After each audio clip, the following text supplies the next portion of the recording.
Nafarroak koronavirusaren 157 kasu positibo berri zenbatu ditu ostegunean. Lizarra, Burlata eta Sarriburenen atzeman dira kasu gehienak. Ansoinen ospatu da Euskaraldiaren irekiera ekitaldia. Iruñako udalak hitzarmenak sinatu ditu Sanduzelaiko eta Urdanoz etxe multzoko 3 eraikinetan birgaitze lanak diruz lagundu eta hobekuntza energetikoak eta hiri ingurunekoak lortze aldera. Ekonomia sustatzeko arloi buruzko lege aurre proiektuak merkatarien, enpresaburuen eta ostalarien ekarpenak jasotzen ditu auzoetan hurbileko merkataritza eta jarduera sustatzea helburu duen arau hau behin betiko onartu baino lehen berriz ere jendaurrean jarriko da. Karkar herriak biribilgune berri bat eta oinezkoentzako korridore bat izango ditu industrialderako eta futbol zelairako sarbidean harrapatze arriskuak murrizteko. Txibite lehendakariak Nafarroko sekuentziako masiboko lehen zentroa inauguratu du medikuntza personalizatuaren estrategiaren oinarrian. Teknologiari esker pertsona baten genoma osoa aztertu daiteke 24 ordutan. Datorren astelenean azaroko 23a ega ziurtagiria lortzeko matrikula epea zabalduko da, hautagaiek abenduaren 17 arte eman ahal izango dute izena. Ekarpen handia bildu du euskalgintzarako herrigorak 16.000 saskitik gorako eskaera jaso du aurten. Musika eta ekitaldiak online Nafarroaren egunaren 2020ko edizioko protagonistak, Nafarroko urrezko dominaren banaketa eta Txibite lehendakariaren ekitaldi instituzionala tronuen aretoan egingo da. Berso aroa zikloaren barne bersolaritza lantegia aurrentzat berso jasa bat-bateko jolasa, Mendillorriko Zibiboxan larunbatean goizeko 11:00. Museoan dantzan zikloaren barne, xamurtasunetik Nafarroko Unibertsitateko Museoan larunbatean arratsaldeko 7:00 9:00. Ekitaldi gastronomikoa Gastro Show Txoriburu geltokin larunbatean arratsaldeko 7:30.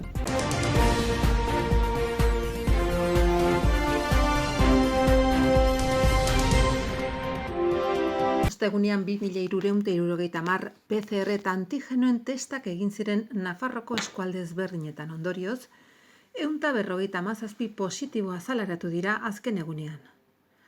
Une honetan positibo tasa 6,6 dago. Osasun adituen arabera, epidemia kontrolpean emango litzateke 5% positiboen tasarekin. Kutsadura berri gehienak Lizarraldean, Burlatan, Kaskantean, Soain, Zizur nagusian eta Txantrean atzeman dira. Azkenik aipatu guztira 127 ikasle konfinatu dituztela azken 24 orduetan, Nafarroko ikastetxe publikoetan eta itunpukoetan. Hoiekin 1.228 ikasle daude etxean isolatuta, hau da, 2 sareetako haur eta lehen hezkuntzako ikasle guztien 188.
Pasaden urtean aurkeztu genuen sustapen ekonomikorako eremuak buruzko lege aurreproiektuak merkatarien, enpresaburuen eta ostalarien ekarpenak jasotzen ditu. Dokumentoa, ekarpen horien ondorioz funtsean aldatua parte hartze publikoan jarriko da berriro. Gure helburua parlamentuan aurkeztea datorren udan baino lehen da. Sustapen ekonomikorako eremuak tresna berritzailea dira, hiriko eta hurbileko merkataritza bultzatzeko egungo tresnek dituzten mugak gainditzeko. Gainera, industrialden kudeaketa hobetzera edo turismo erabileren erakargarritasuna areagotzera ere bideratu daitezke. Gaur egungo egoerarekin uste dut oso tresna baliogarria dela.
Thank you.